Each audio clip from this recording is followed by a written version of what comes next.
আসসালামু আলাইকুম। আমি নাইস দিনাজপুর থেকে বলছি।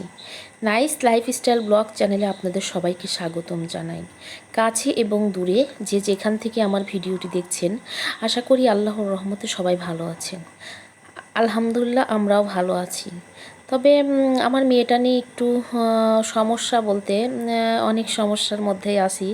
আসলে মেয়ের শরীরটা খুবই খারাপ। আর এজন্য আসলে আপনাদের সাথে ওরকমভাবে ভিডিও শেয়ার করার মন মানসিকতাও এখন হয়ে ওঠে না।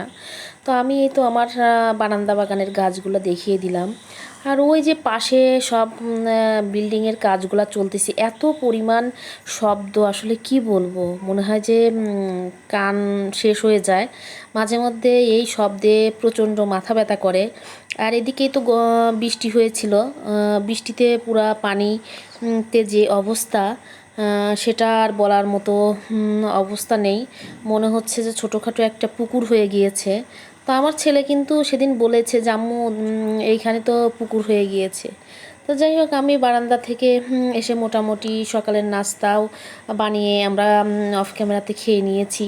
তো আসলে মন মানসিকতা ভালো না থাকার কারণে আমার সাহেব যে বাজারগুলো নিয়ে আসছিল প্রায় 2 দিন আগে, সেগুলো আসলে আমি আর পলিথিন থেকে বেরও করি নাই, এগুলা ফ্রিজেও রাখা হয় নাই। ও অমনি পলিথিন থেকেই বের করতেছি, কাটছি আর রান্না করছি। তো কিছু সবজি অবশ্যই একটু হয়ে গিয়েছে, তো ভাবলাম যে এটা বের করে রাখি। আসলে বাচ্চাদের যদি অসুস্থ থাকে তো আসলে মায়ের মন ভালো লাগে না, এটা আমার মনে হয় প্রত্যেকটা মায়েরই। তো আসলে আমার মেয়েটার জন্য সবাই দোয়া করবেন, সে যেন দ্রুত সুস্থ হয়ে যায়।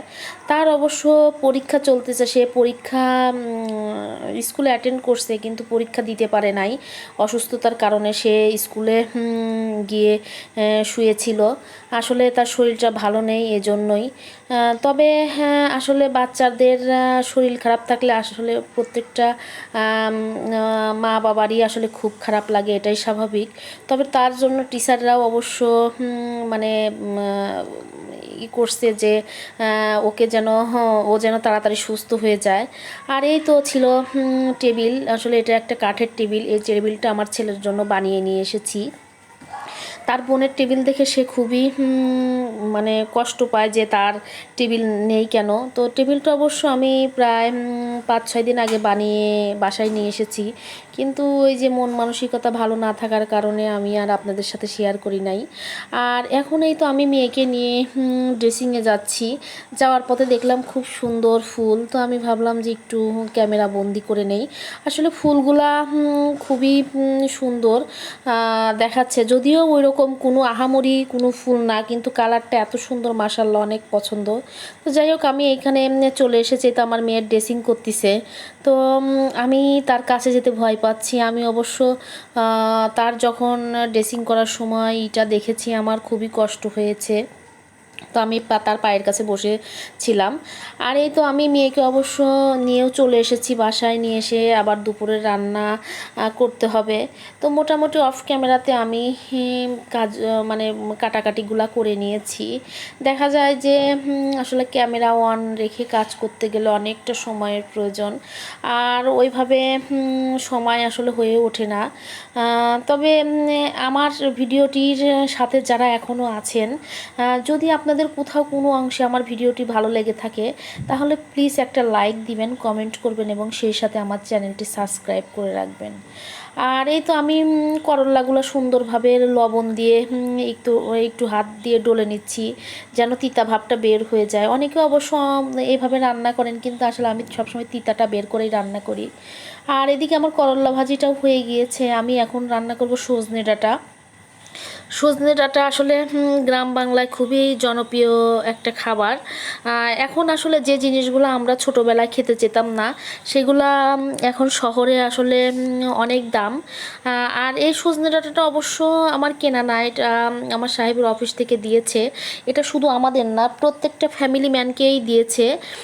তো নিয়ে আসছিল, তো ভাবলাম যে রান্না করে নেই। সচরাচর আমাদের বাসায় সজনে ডাঁটাটা এত কেউ পছন্দ করে না। তো আমি এদিকে তো পেঁয়াজ বাটা, জিরা বাটা, তারপর রসুন বাটা, তারপরে কিছু গুঁড়া মশলা দিলাম। আর এদিকে তো সরিষা বাটা, কাঁচামরিচ বাটা আর হচ্ছে একটু এলাচ বাটা আমি দিয়ে দিচ্ছি। আসলে আমার মনে হয় বাটা মশলার টেস্টটাই খুব ভালো আসে। আমার বাসায় তো বাটা মশলাটা আমরা সবাই পছন্দ করি, জানি না কার কি পছন্দ। তবে আমি অবশ্য মশলাটা সুন্দরভাবে কষিয়ে নিয়েছি।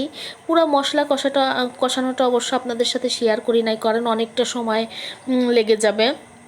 তো যেহেতু মশলাটা সুন্দরভাবে কষিয়ে নিয়েছি, আর এই তো সজনে ডাঁটাটাও আমি সুন্দরভাবে কেটে ধুয়ে রেখেছি। আর ওইদিকে আলুগুলাও একটু আমি তেলে ভেজে রেখেছি, যেন এটার ইটা খুবই সুন্দর আসে। আর আমি এখন সজনে ডাঁটাটা দিয়ে সুন্দরভাবে নাড়াচাড়া করে নেব, কারণ আমার মনে হয় যে প্রত্যেকটা জিনিস, সেটা মাছ হোক, মাংস হোক বা সবজি হোক, সুন্দরভাবে কষিয়ে নিয়ে রান্না করলেই আমার মনে হয় যে ভালো লাগে। তবে আসলে এক একজনের টেস্ট এক এক রকম, এক একজন এক একভাবে রান্না করে। আমি আমার মায়ের মতো করে রান্না করি। আসলে আমার মার থেকে ছোটোবেলা আমি যে রান্নাগুলো দেখেছি আসলে সেগুলাই শিখেছি।